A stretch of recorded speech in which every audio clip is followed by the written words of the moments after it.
What we need multidisciplinary approach. Artificial intelligence era is the era of connectivity. In the end, it's beyond the data itself. It's how we are going to include this AI model system in our society. And remember, in Africa, we have almost 2,000 languages. Technology needs to be used ethically. And technology shouldn't be used as a tool to oppress women.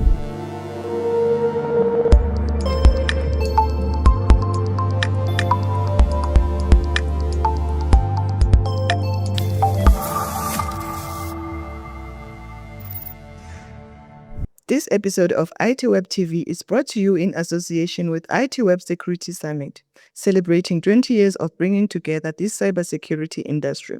Visit itweb.coza for more information. Hello and welcome to ITWeb with me, Kensani Kwashu, social media content creator and portals journalist at ITWeb. Today I'm joined by Maha Jouini, a trailblazer in the field of AI and digital technology. She is the Vice President of African and Francophone Agency for Artificial Intelligence, in short, AFRIA.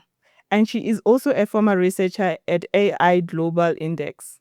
Maha's work focuses on empowering African and Arab women by challenging biases that marginalize their voices in global AI conversations. Welcome and thank you for joining us, Maha. Shukran jazilan, Kensani. Thank you, my sister, for inviting me. Thank you. I'm Maha Jouini. I come from Tunisia, and I work as tech policy expert. And I have a strong faith and belief that the fourth industrial revolution and artificial intelligence could be a leverage for African prosperity and could be a catalyst for development and to shape the narrative about Africa in order to build and realize the Africa we want. I stand for privilege, and privilege for me are Arabs and African, because we both have been through colonialism for 200 years and more. We both community, we are labeled by being terrorist, barbaric, slaves. All of these images turn around us. We are subjected to violence and to biases. Mariam Makeba said, do not expect from the one who colonializes us to tell the truth about us. So we have to tell our truth by our own selves. We have to shape our own narratives for a better future. We have to stop using artificial intelligence as a tool to colonize more Africa and to control the mind of African and Arabs and the whole communities from the global south. That's why I choose my path to be, I don't want to call myself as artificial intelligence atheist, but I prefer to call myself as a tech policy expert, because I stand for digital sovereignty in Africa, and I stand for development in Africa, and I stand for to give my continent the chance and the right to choose what model governance Africa wants to have.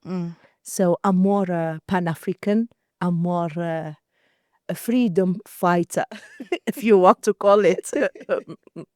Okay. How do you see AI evolving to address the challenges faced by African and Arab women? How I see it? Oh, I see it in many faces, my dear. Because, for example, if we talk about the data existing in ChatGPT, the AI modeling of ChatGPT and others, they have only 1% of data comes from the global south. Plus, the design of these AI models are not led and designed by our local. And the data set, the whole project itself, it led without our inclusion. So we expect the response and the solutions. It doesn't respond to us. It might not be our solution because in the end, it's beyond the data itself. It's how we are going to include this AI model system in our society. And remember, in Africa, we have almost 2,000 languages. Like if you look at Nigeria, Nigeria has 360 local language. In Senegal, they are around 20. So like these, we cannot speak about one tongue in Africa. Africa is diverse. And we cannot have one centric AI model. That's why I always stand for localizing AI model and thinking about African-led AI design. Because in the end, technology for us, it's not for the trends.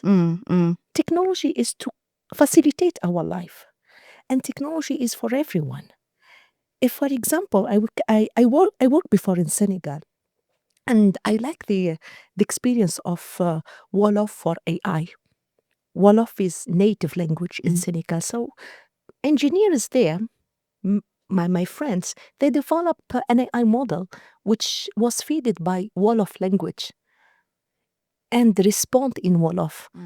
And they take it further. They organize it, podcasts, and they debate the tech governance, the AI governance on Wolof.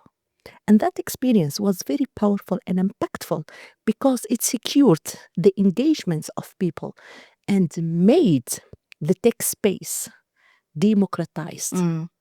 We are all have the right to speak about technology. Technology is not only for elites, for engineers. In my country, Francophone country, Tunisia was colonized by France in 1881. So French is the language of the administration and the language of the elite. So the internet started in 1991.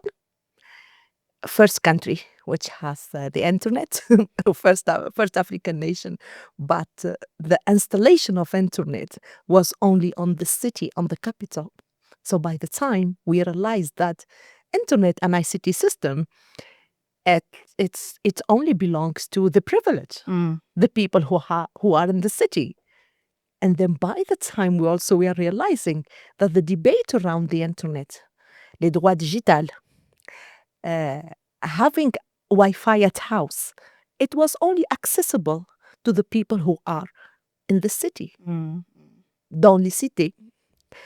So now, if I reflect about this on 2025, just I will look from 91 to 2025, I realize that the tech policy itself is privilege sphere from the access to the internet to debating. So it's a privilege in the city, and people who can speak French, they are the one who are discussing.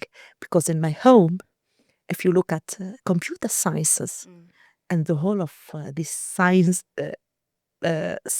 of tech and all is educated in French, and the best universities are always in France. The wealthy, the privileged, they go and stand in Europe.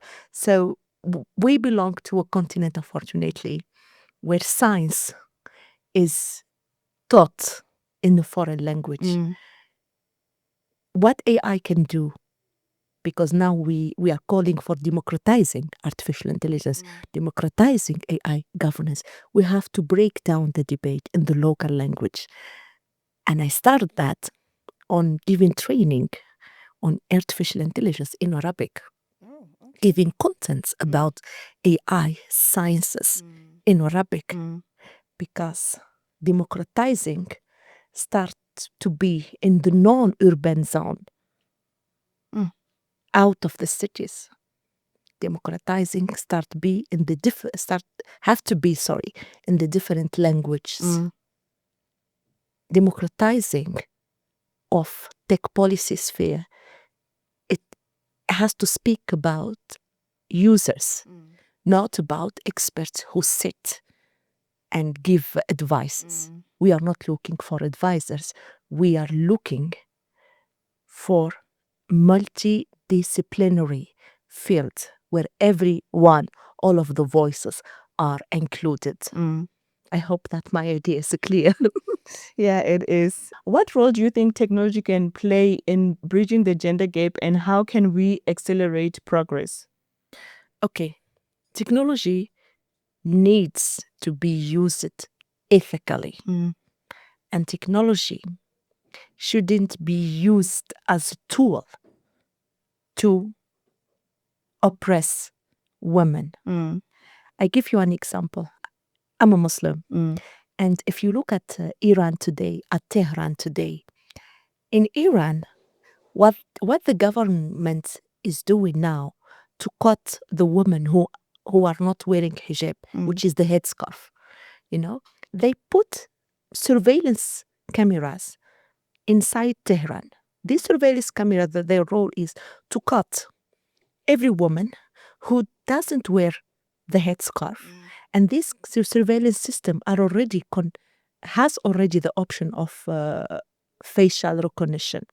So surveillance camera capture women, they have their data, and they will arrest her and cut her. You know how? She will get an SMS, a message in her mobile phone. You lady, let's say just Yasmin, Khadija, Mariam, you lady, you removed your headscarf, and this is against our law. You will be arrested. So for me, in my Muslim's background, there are many cases where AI surveillance system is used against women because she has the entire right to wear whatever she wants to wear. I'm also a Muslim, and no one obliged me to cover my head, and no one has the right to oblige another woman to put a headscarf. Our body belongs to us. But if the AI is used on a non-ethical way, it will turn it into a hard and uncontrollable dictatorship. We cannot control it. So for me, AI, the use of AI has to consider the woman rights. So how AI can be reduced the gender gap?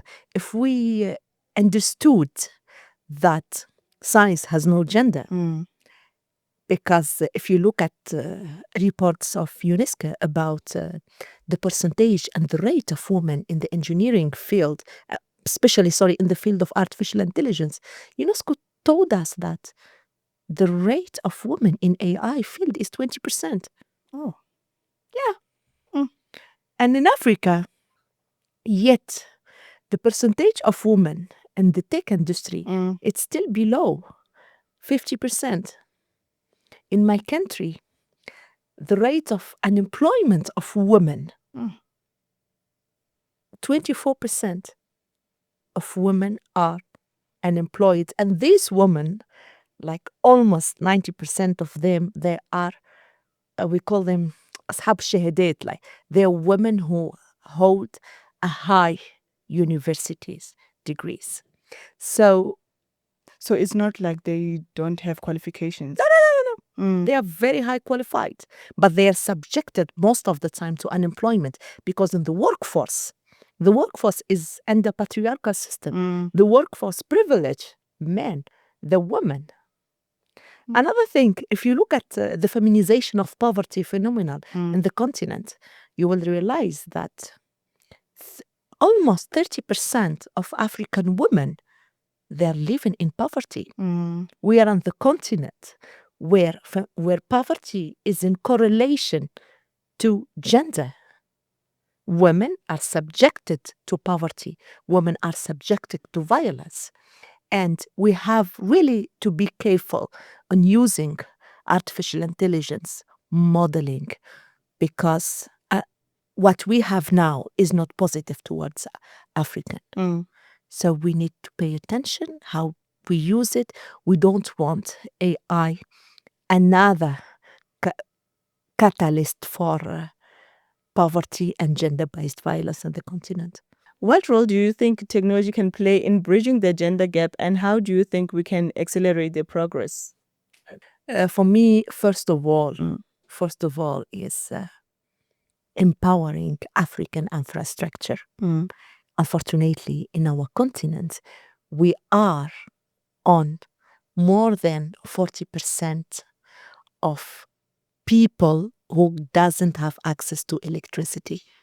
Yet in 2025, more than 40% of the continent without electricity.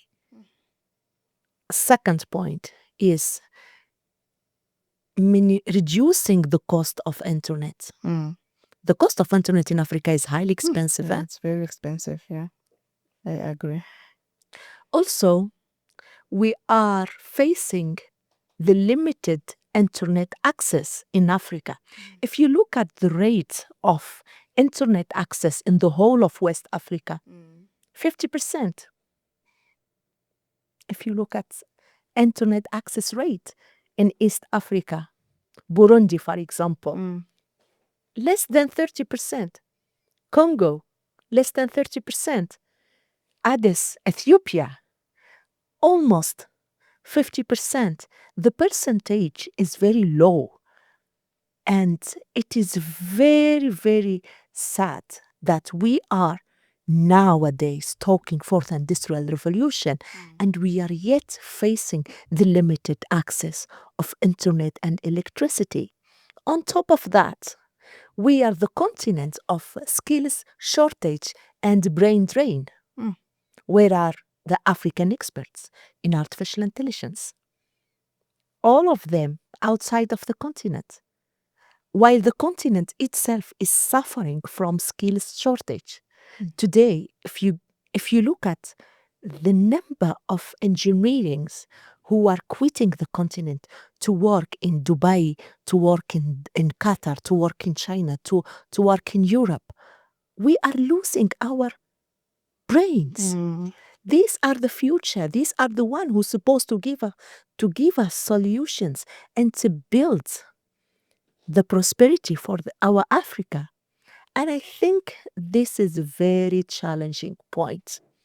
Tunisia, my country, wherever we discuss a skills shortage, we are realizing that every year the country is losing more than 1,000 Tunisian engineers who leave the country to work in Canada or into UAE, Arab Emirates. And this is shocking. I mean, how are we going to build a strong workforce if people are leaving? If our own are leaving. Another recommendation which we raise it at the launching of the African Union strategy for artificial intelligence is the investment in AI research. Okay, can you tell me how much African governments are investing from their national budget, GDP, to science and STEM research? All of the cost is always less than 5% from the national GDP. Like in my country, if like the budget is divided on peace and security, agriculture, industry, but when it comes to sciences, it's always 1%. And I was like, how can we develop AI model? How can we change our lives if we are not investing in academic researches and in data sets centers? How can we? Look at China. DeepSeek and all of these AI modelings. It led by the fund of China government. I studied in China. I studied in Tianjin Dashul. I studied applied technology where I specialized on artificial intelligence. Oh, I was going to ask you to give us a brief academic background. Yes, so my academic background is in artificial intelligence. And in China, you can see how this country invests and invests on academic. Their university is a big city, beautiful city. I don't have to go out and struggle with public transportation to get food or to buy anything. Everything is inside the compound, and studying there is not costly. It's less expensive than studying. Unlike here in Africa, where education is expensive. Yes. Also, there is another thing. I've already last February I was in my country to attend a workshop with the Ministry of Education regarding AI and education, the integration of artificial intelligence on Tunisian Arab educational system. And one of the things where professors mention it, the lack of connection between academia and private sector. And why this idea comes out? Because we were discussing like the skills shortage, as I said before, and the high rate of youth employment. And the academic experts, they said that what we are teaching in our highest university is not on correlation and doesn't respond to what the private sectors is demanding. So that's why the gap is existing nowadays between private sector and universities. That's why in China, there is this strong connection between Huawei and the universities of technology. And when I was a student, I had the privilege to get a training from Cisco in China. I had a tour in Huawei because I studied in Dashui, and that is a big thing. So for us as a student to see Huawei or to go for a conference in Beijing or anywhere where those tech giants, it was a very simple access for us. Can I do this in my country? Nope. We are disconnected from the private sector. That's why we are still struggling now with youth employment and especially youth with certificates, because what we are teaching, it's not responding to what the private sector is demanding. We have to learn from China, Russia, Brazil, and the other global South power. I wanted to ask you, what do you think needs to be done to address that? But I think you've just answered it now. Yeah, I mean, what we need multidisciplinary approach.